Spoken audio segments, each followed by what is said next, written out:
நலம் காக்கும் ஸ்டாலின், உங்கள் குடும்பத்தின் நலன் அரசின் பொறுப்பு.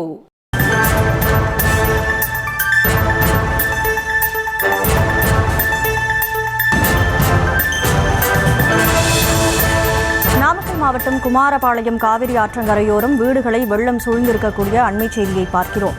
மேட்டூர் அணையிலிருந்து அதிகப்படியான நீர் திறக்கப்பட்டிருப்பதால் வீடுகள் தத்தளிக்கக்கூடிய சூழல் ஏற்பட்டிருக்கிறது.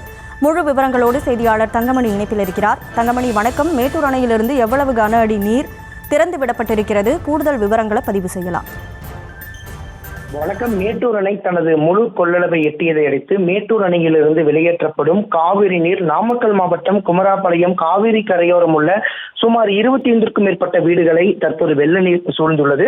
கர்நாடகா காவிரி நீர்பிடிப்பு பகுதிகளில் பெய்த தொடர் மழை காரணமாக மேட்டூர் அணைக்கு சுமார் 1,14,000 கன அடி நீர் வந்து கொண்டுள்ளது. இதன் காரணமாக மேட்டூர் அணை தனது முழு கொள்ளளவை எட்டியுள்ள நிலையில் மேட்டூர் அணைக்கு வரும் நீர்ப்பாசன கால்வாய் நீர்ப்போக்கு வழியாகவும் 16 கண்மதகு வழியாகவும் சுமார் 90,000 கன அடி நீர் காவிரி ஆற்றில் வெளியேற்றப்பட்டு வருகிறது.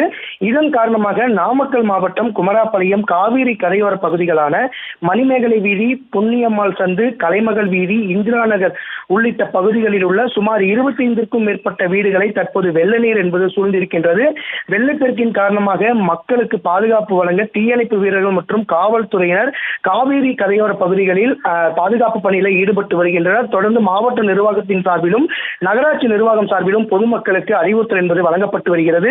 காவிரி ஆற்றில் எக்காரணத்தை கொண்டு மீன் பிடிக்கவோ, துணி துவைக்கவோ, குளிக்கவோ கூடாது என தற்போது அறிவுறுத்தல் என்பது வழங்கப்பட்டு வருகிறது. மேலும் 25 வீடுகளை தற்போது வெள்ள நீர் சூழ்ந்திருக்கும் காரணத்தினால் அங்கு இருக்கும் பொதுமக்கள் தற்போது நகராட்சி மற்றும் வருவாய்த்துறை சார்பில் அமைக்கப்பட்டுள்ள பாதுகாப்பு முகாமில் தங்க வைக்கப்பட்டுள்ளனர்.